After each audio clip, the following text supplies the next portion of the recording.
सरकार की free ration योजना पर कांग्रेस नेता नाना पटोले ने उठाए सवाल। कहा, अगर देश प्रगति कर रहा है तो फिर मुफ्त चावल और गेहूं देने की जरूरत क्यों। इसे बताया सरकार की विफलता का प्रमाण। देखते हैं और उन्होंने आगे क्या कहा। सरकार की जो 11 साल की जो अपनी विकास की जो गति बता रहे थे और अब फ्री में चावल और गेहूं देने की बात कर रही है सरकार 80 करोड़ लोगों को, तो ये देश की 11 साल में प्रगति कितनी हुई उसका अंदाज उसमें लगता है। अगर देश प्रगति पे गया है, सबके हाथ को काम मिला है, तो फ्री में चावल देने की जरूरत ही नहीं है। यानी सरकार का ये फेलियर है। लोगों के हाथ से मनरेगा का काम छीन लिया, गांव में से बेरोजगारों को बेरोजगार बना के रखा है, छोटे व्यापारी को बर्बाद करके रखा है।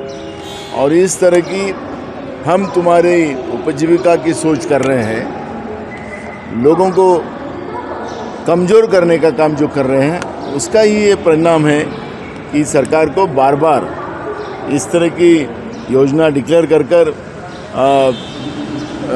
इस देश की दुर्दशा दिखाने का काम सरकार इस ऐसी योजना के माध्यम से दिखा रही है।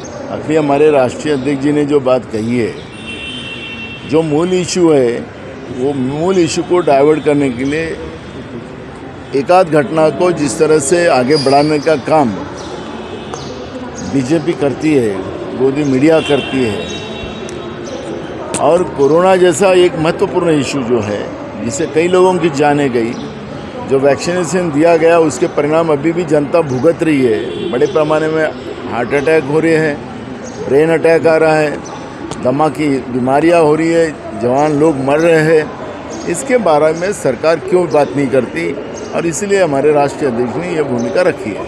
देखो, ये सरकार में तीन तिगाड़ा काम बिगाड़ा चल रहा है, आपस में ही बहुत बड़ा संघर्ष इस सरकार में है। और ये सत्ता के लिए एक साथ आए, राज्य की जनता के लिए एक साथ नहीं आए, और जो ज़्यादा कौन मलाई खा सकता है, इसके ऊपर ये सरकार का काम चल रहा है और उसमें इनके झगड़े चल रहे हैं। और इसलिए महाराष्ट्र में जिस तरह से ये जो बारिश हुई है, तूफान आया है, उसमें पूरी फसलें बर्बाद हुई, हजारों एकड़ में ज़मीन बर्बाद हुई, किसानों की आत्महत्या बढ़ गई, किसानों को मदद करने की भूमिका सरकार की नहीं है, और बेरोजगारों का प्रश्न है। ये सब चीज़ों पे ध्यान नहीं है, और सरकार बार बार खुद की कहानियाँ बनाकर लोगों को गुमराह करने का काम कर रही है। और इसलिए कौन मंत्रिमंडल में क्या कर रहा है, इससे ज़्यादा ये सरकार खुद के फायदे के लिए और देश राज्य को लूटने के सिवा दूसरा कुछ नहीं कर रही है।